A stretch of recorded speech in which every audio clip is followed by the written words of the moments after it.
astrophysicists have been telling people for decades, at least since the 80s, that Earth orbits the sun in a shooting gallery. And asteroids hit Earth. They put life and civilization at risk.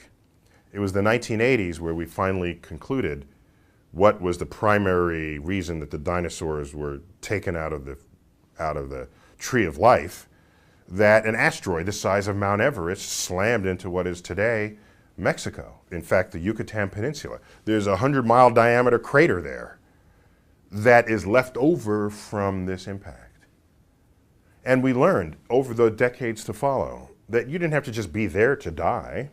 You could be on the other side of the Earth and still die from that explosion, because that explosion alters the ecosystem.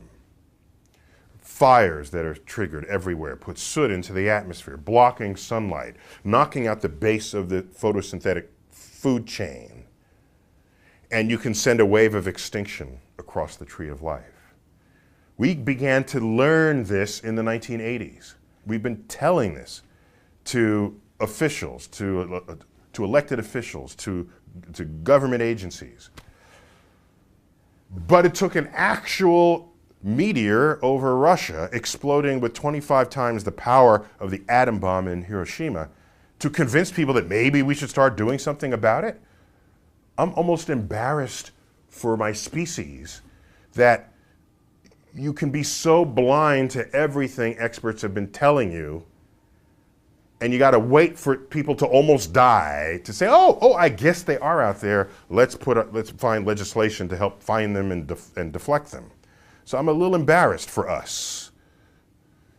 It reminds me of this comic. Forgive me, I forgot who wrote it. There are two dinosaurs talking to one another, and one says, "Now is the time to build an asteroid deflection system." And the other one's kind of leaning back, not paying much attention. Of course, they're gone. Dinosaurs didn't have a space program. We've got a space program. We can do something about it if people have the foresight to understand what the risks are and the dangers and actually act upon it. So, yeah, fortunately no one died in the Ural Mountains of Russia. But it's still an expensive experiment. It was a shot across our bow.